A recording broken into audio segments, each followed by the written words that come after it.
No dia 27 de julho de 2025, um padre católico, em plena missa transmitida ao vivo, fez uma pergunta carregada de sarcasmo.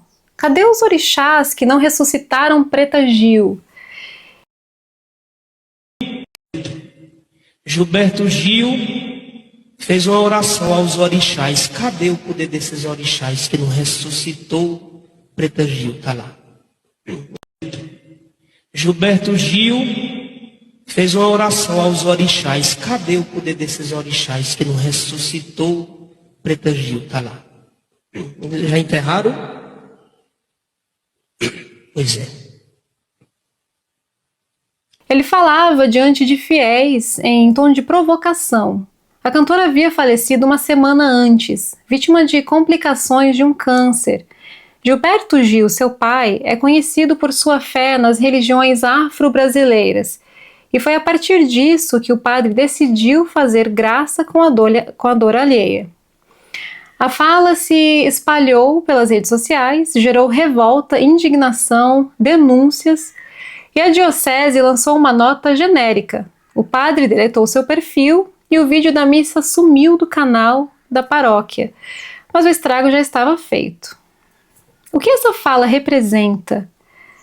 É fácil e até justo sentir raiva. É fácil identificar intolerância religiosa ali, escancarada. Mas se a gente parar um pouco antes da raiva, o que aparece é algo muito mais profundo, muito mais preocupante. Aquela fala não veio do nada. Ela é fruto de uma cultura religiosa que normaliza o desrespeito.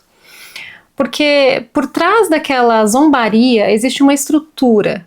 E essa estrutura ensina há séculos que só uma fé é verdadeira, que todas as outras estão erradas. E pior ainda, que as outras são enganos do diabo. Obras malignas, forças ocultas. A zombaria do padre não nasceu no púlpito, ela nasceu na doutrina. Ela nasceu do orgulho dogmático de quem acredita representar a verdade absoluta. E quando um líder religioso que ocupa um lugar de autoridade moral debocha da fé de milhões de brasileiros em nome de um Deus verdadeiro, ele não está apenas emitindo uma opinião, ele está educando pessoas, ele está reforçando preconceitos, ele está perpetuando a ideia de que o diferente é perigoso e que rir do diferente é aceitável ou até virtuoso e corajoso. Bom, há uma diferença enorme entre ter fé e usar a fé para se sentir superior. Muitos líderes religiosos não ensinam espiritualidade, ensinam vaidade, guerra santa disfarçada de pureza, ensinam que a religião é um escudo contra o mal e que o mal tem cor, tem nome e tem endereço. Isso é profundamente político. Não se trata só de fé. Se trata de identidade, de poder e de controle. Porque ao desumanizar o outro, ao rir dos orixás, ao reduzir o luto a uma piada, esse padre não apenas expressa intolerância, ele normaliza a ideia de que o sofrimento do outro pode ser usado como prova da sua superioridade religiosa. E isso é devastador, para dizer o mínimo. Zombar da morte é perder qualquer conexão com o sagrado. A morte é, talvez, o momento mais delicado da existência humana. É quando nos sentimos pequenos, frágeis e impotentes. É quando mais precisamos de compaixão, de silêncio e de cuidado.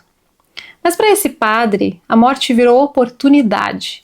Oportunidade de escarnecer, de provar um ponto, de ridicularizar uma fé que ele não compreende. Isso não é evangelho, não é espiritualidade e não é fé.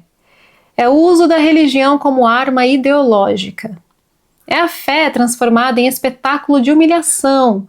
É a religião institucional mostrando o que ela tem de mais perverso. A crença de que a verdade justifica a violência. Quando Deus é usado para humilhar, quem é que está sendo servido? A fala do padre Danilo César nos obriga a fazer uma pergunta bem desconfortável. Em nome de quem realmente ele falava? Porque não há compaixão, não há empatia, não há reverência diante da dor. A soberba, a julgamento, a certeza de mais e humanidade de menos. E esse talvez seja o maior perigo da religião quando ela vira poder institucional. Ela se convence de que representa Deus e esquece o que é ser humano. Uma religião que ri dos orixás não está interessada em espiritualidade, ela está interessada em hegemonia. O padre que zombou da fé alheia talvez acredite que está defendendo Deus, mas o que ele está de fato defendendo é um lugar de privilégio que a Igreja Católica e outras religiões cristãs ocuparam durante séculos na história do Brasil. E esse lugar nunca foi neutro. Foi construído às custas do silenciamento, da opressão e do apagamento de tudo que não se encaixava no molde do cristianismo europeu. Religiões afro-brasileiras foram perseguidas, criminalizadas, demonizadas, mesmo quando tudo o que ofereciam era apenas um caminho diferente de conexão com o sagrado. Intolerância não é exceção, é doutrina. A maioria das igrejas cristãs não ensina aos fiéis a conviver com outras religiões, ensina a combatê-las. E isso é feito não apenas em falas explosivas como a do Padre Danilo, mas em pequenos gestos, falas sutis, pregações semanais que reforçam a ideia de que tudo que vem de fora é suspeito, inferior ou maligno. Macumba, feitiçaria, endemoniado, idolatria, palavras usadas como armas para manter o outro sempre sob suspeita. E quando o outro não pode ser vencido pela conversão, ele é ridicularizado. Quando não pode ser assimilado, é marginalizado. Quando não pode ser apagado, é zombado. Esse é o ciclo. O zombar da morte de alguém, claro, não é um detalhe, é um limite sendo cruzado. E o padre usou a morte da Preta Gil como tentativa de afirmar que o Deus dele é o melhor, é mais poderoso, é mais verdadeiro. E que os deuses dos outros, especialmente se forem de matriz africana, não passam de ilusões ridículas, incapazes de salvar ou curar. Mas o que está em jogo aqui não é a discussão teológica, é a desumanização. É aí que eu quero focar. Porque quem ri da fé dos outros em público, com autoridade religiosa e respaldo institucional, está dizendo: a sua dor não importa, a sua cultura não importa e a sua fé é inválida. Não se trata apenas do que o padre disse, trata-se de um padrão histórico. A fé cristã, especialmente em sua versão institucionalizada, foi usada ao longo dos séculos como uma extensão do colonialismo. Foi ela que acompanhou os navios negreiros, que abençoou os capitães, batizou os escravizados e lhes ensinou a se curvar diante do Deus certo. Foi ela que proibiu tambores, rituais, idiomas e nomes ancestrais. E ainda hoje, mesmo após tanto tempo, a mesma lógica persiste. Só que agora ela aparece num altar com microfone e Wi-Fi. O discurso continua sendo: a sua fé não vale, só a minha salva. Quando o líder religioso zomba dos orixás, ele não está apenas sendo intolerante, ele também está sendo racista. Não é só sobre religião, é sobre identidade, é sobre história, sobre o que foi arrancado de milhões de pessoas e continua sendo ridicularizado todos os dias. Chamar isso de opinião é minimizar a violência, porque não é o mesmo que discordar da fé alheia. É rir da fé alheia, é rir da espiritualidade negra, é rir de quem nunca pôde rir da própria história. Isso não é um ato de poder, é abuso de poder. Uma religião que não é capaz de se criticar vira ferramenta de opressão. Ela se vê como intocável, como sagrada demais para ser questionada. E é aí que mora o perigo, como eu sempre digo. Porque qualquer ideia, por mais absurda, cruel ou desumana, pode se esconder atrás do argumento da fé. Foi em nome da fé que queimaram mulheres, escravizaram povos e apagaram culturas inteiras. E ainda hoje, em nome dessa mesma fé, ainda se julga, se controla e se exclui. Quando o padre Danilo zombou da morte de uma mulher para atacar os orixás, ele não estava apenas sendo insensível, ele estava performando séculos de colonialismo religioso diante das câmeras. E a igreja, mais uma vez, se calou, ou no máximo lançou uma nota morna, pedindo prudência. A quem a religião serve? essa talvez seja a pergunta central. Quando a religião precisa ferir o outro para se afirmar, ela serve a quem? A Deus? Ao próprio ego? Ao amor? Ou ao medo do diferente? Religião que se acha superior precisa constantemente de um inimigo imaginário, precisa se comparar, disputar território, provar que está certa. E isso quase sempre envolve declarar que o outro está errado, perdido ou amaldiçoado. Mas que espiritualidade é essa que não sobrevive sem combater alguém? A fé deveria ser refúgio, mas em muitos casos ela virou trincheira. E dentro dessa trincheira, o silêncio diante da dor do outro não é exceção, é doutrina. Há algo profundamente distorcido numa fé que não reconhece a dor alheia. Quando a religião precisa vencer uma disputa mesmo diante de uma morte, é sinal de que ela se esqueceu de tudo que a tornava sagrada. O padre que zombou dos orixás ao mencionar a morte de Preta Gil mostrou isso com clareza. Em nome de uma suposta fidelidade a Deus, ele pisoteou o que há de mais humano, o luto, o respeito e a empatia. E não foi um erro isolado, foi uma escolha feita em voz alta, diante de um altar. Uma escolha que escancara o quanto a religião pode se afastar do sagrado quando está mais preocupada em vencer do que em acolher. Quantas vezes a religião que deveria ensinar amor acaba ensinando competição? Quantas vezes ela treina seus fiéis para disputarem quem está mais certo e quem está mais puro ou mais santo? Quando o foco da fé se torna estar certo e não ser justo, e não ser compassivo, ela se transforma. E no alto desse muro, muita gente se acha autorizada a apontar o dedo, rir do outro, rebaixar quem crê diferente. Esse é o problema de uma religião que confunde convicção com arrogância.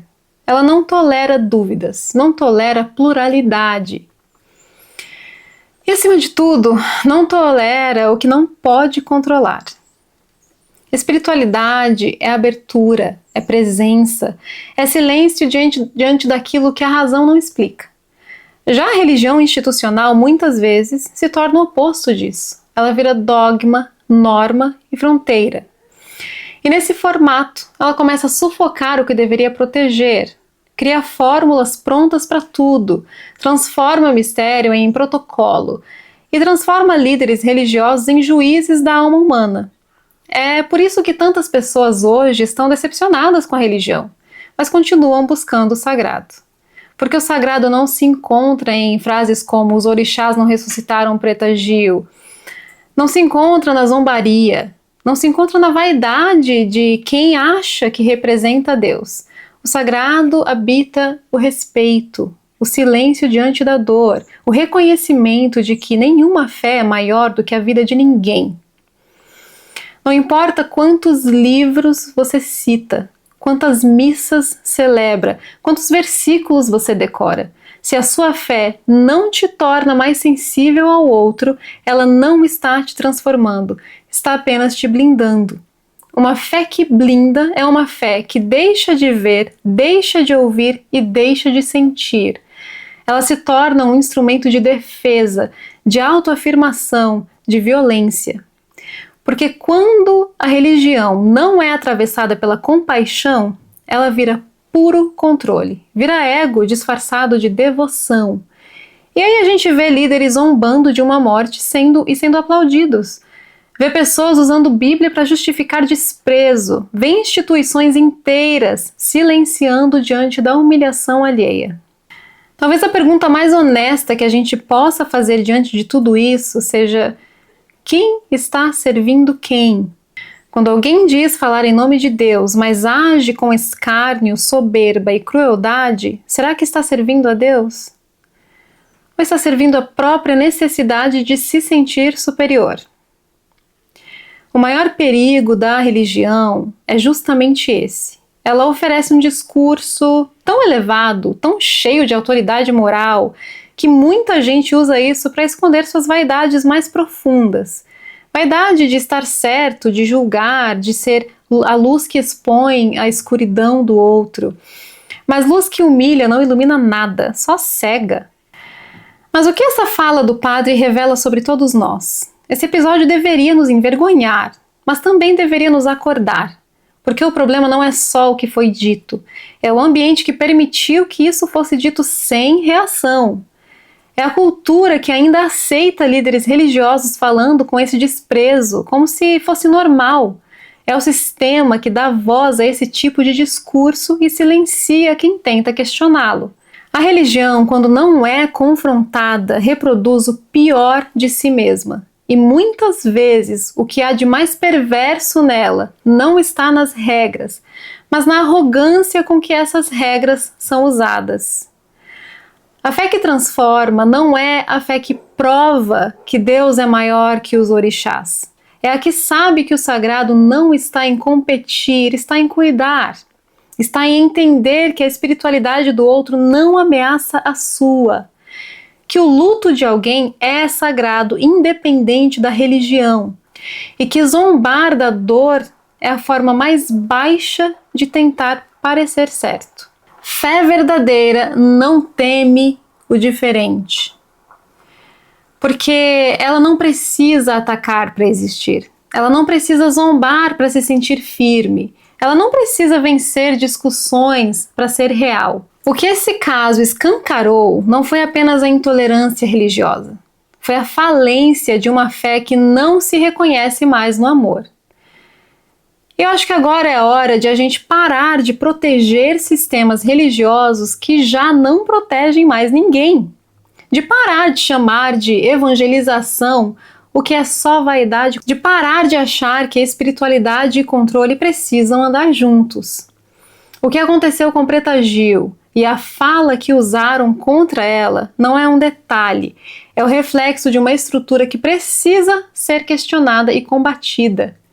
E se for para escolher entre defender religião ou defender a dignidade humana, que a gente tenha coragem de escolher a humanidade.